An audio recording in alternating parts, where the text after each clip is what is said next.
Apa yang bikin Anda kepikiran untuk berhenti? Gini, jadi istri saya sekarang Karena gila itu gila. dan sering didatangi oleh Dan Dewi sering Ular. didatangi Dewi Ular. Saya nggak mau istri saya didatangi Dewi Ular lagi, dan lebih parahnya lagi, saya nggak bisa punya anak. Baik, makanya malam hari datang ke Menembus Mata Batin untuk bisa melepas semua ritual, perjanjian, dan ikatan apapun yang pernah dibuat supaya bisa hidup lebih tenang, istri bisa Bisa sembuh, kembali normal sadar, lagi. normal, dan bisa punya keturunan. Ah, Oke, kami akan ajak Anda, Mas Mul, untuk langsung bertemu dengan sahabat kami. Dia adalah seorang indigo. Kami persilahkan Roy Kiyoshi. Sebelumnya, tim Mata Batin sudah memberikan tanggal lahir dan nomor rumah partisipan kepada Roy Kiyoshi. Dengan mata batinnya, Roy akan membaca berdasarkan angka yang kami berikan. Mulyadi, tinggal di rumah bernomor 60. Lahir pada tanggal 8 Juli 1988. Dia memiliki hati yang baik dan tidak suka menendam. Tetapi dia juga memiliki sifat yang kaku dan mudah tersinggung.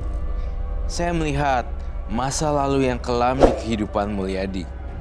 Hal itu membuatnya berambisi mendapatkan apa yang tidak ia miliki selama ini, walaupun harus berkorban semuanya. Tetapi ambisinya membuat Mulyadi menggadaikan hidupnya kepada iblis. Saya melihat Mulyadi berada dalam lingkaran iblis yang mengunci jiwanya. Di dalam tubuh Mulyadi, saya melihat ada sosok perempuan berbadan ular. Ya, ini adalah siluman ular. Selamat malam. Selamat malam, Roy. Silakan duduk semuanya. Terima kasih.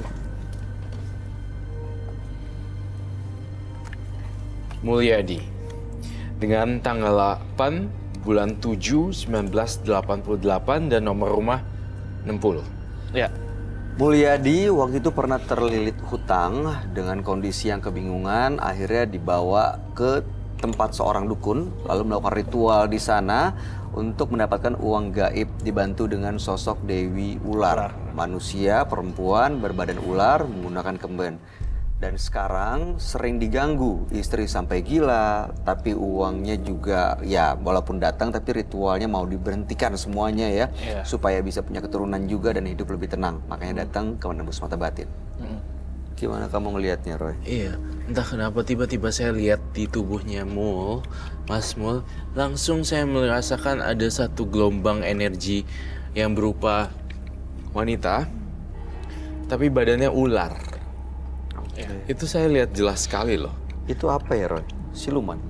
Siluman. Dan tapi kalau dilihat-lihat umurnya kayak sudah tua dan umurnya selama beratus-ratus tahun gitu, dan seperti hidup di goa-goa. Iya.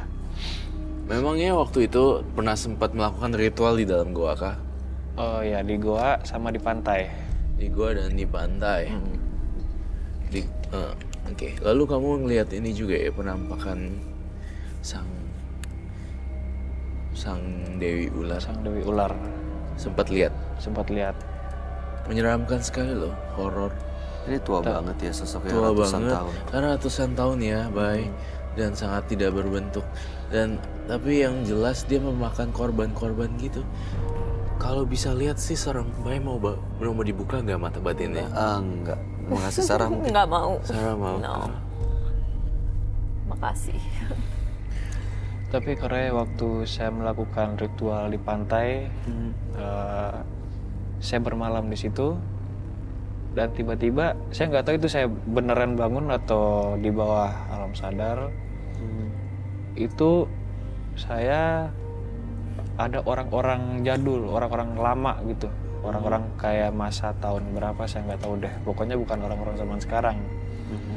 Dia itu datang bangun dan sangat menyeramkan.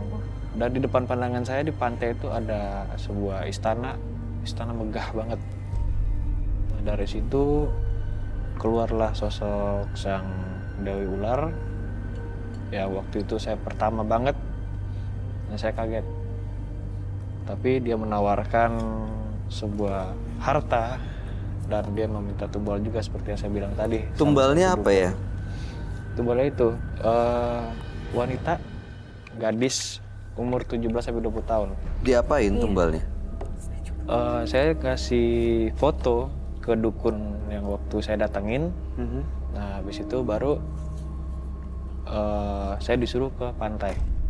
Itu perempuan-perempuan yang jadikan tumbal siapa? Orang dekat, keluarga, teman, tetangga? Kebetulan waktu itu keponakan saya. Keponakan sendiri?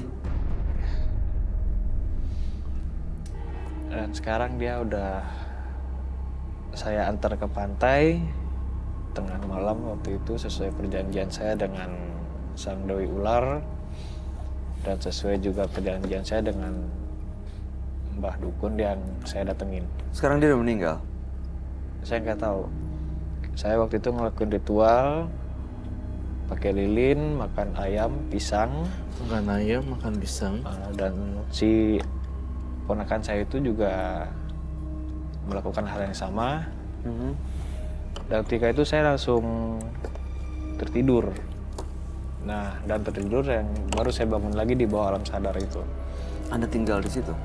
Enggak, saya waktu itu kan setelah saya bangun di bawah alam sadar dia udah nggak ada. Serem ya. Terus kamu nggak tahu di mana sekarang keponakan kamu? Nggak tahu. Di mana Roy, keponakannya Roy? Sudah ditelan hidup-hidup oleh Makhluk ini? makhluk ini. Ini ada dua atau gimana dia berubah-ubah bentuk Roy? Ada dua sebenarnya, Bay. Karena sejenis lah ya, jadinya mereka kompak sekali dan makanannya ya itu korban. Kalau misalnya nggak dicariin korban, saya yakin nih korbannya berikutnya ya kamu juga. Kalau nggak, kamu kan punya anak istri kan? Ya, istri saya sering dihantui sama Dewi Ular. Dewi. Dia juga kadang pas ketika saya pulang ke rumah, saya bawa uang. Kalau hari pertama dia seneng banget. Terus ketika saya pulang, saya nggak pulang-pulang nih, kalau nggak salah sekitar 1-2 mingguan, saya bertapa di pantai dan di kosan saya. Pas ketika saya pulang, istri saya sudah duduk di pojokan rumah. Sudah Di duduk depan. di pojokan rumah maksudnya? Jadi dia tuh kayak orang stres, kayak orang gila. Saya juga nggak habis pikir, sedangkan uang yang saya setorkan ke dia setiap saya pulang itu banyak sekali. Soalnya saya kadang bawa per karung. Satu karung ya banyak lah pokoknya. Tapi saya juga heran kenapa dia bisa gila gitu. Apa dia kurang uang lagi atau gimana. Itu sampai sekarang kondisinya masih kayak gitu? Masih seperti itu. Itu gara-garanya ini, soalnya di badannya si Mas Mul itu negatif. Jadi bawaannya dia, istrinya itu terpengaruh oleh signal-signal negatif. Dan bisa jadi karena perempuan-perempuan ular ini. Jadinya kan namanya perempuan ya, biasanya perempuan itu tidak mau ada perempuan lain di satu daerah teritori. Jadinya kalau si Mas Mulnya udah menikah pun, dia mengklaim ini punya saya. Kamu istrinya jauh-jauh sana. Iya, itu maksud saya. Kamu ngerasa gak sih? Kan kamu juga, mohon maaf banget. Saya ngerasa kamu dan istri kamu udah jarang. Iya. Iya kan? Iya. Semenjak saya melakukan ritual ini, itu udah lama banget saya udah nggak pernah nyentuh istri saya.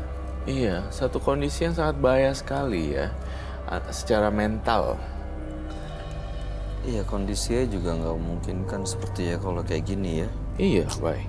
Bayangin deh, kalau misalnya suaminya main gitu-gituan, istrinya juga jadi korban. Ya nggak korban nyawa sih, nggak meninggal juga, tetapi dia kayak nggak bisa hidup secara full gitu, kayak nggak full Setengah-setengah aja. gitu, badannya ada, tapi jiwanya, sukmanya seperti hilang kan? Seperti berbagai kasus yang sering kita hadapin ya, Bay, berdua. Ada orang yang menghisap sukma seperti itu. Jadi makhluk halus ini mah ada hal yang kayak gitu, gampang banget untuk ngehisap. Saripati sang perempuan, setahu saya 2 wanita ular ini tidak mau ada wanita lain yang real karena ini teritorinya si Mul milik saya katanya dia gitu.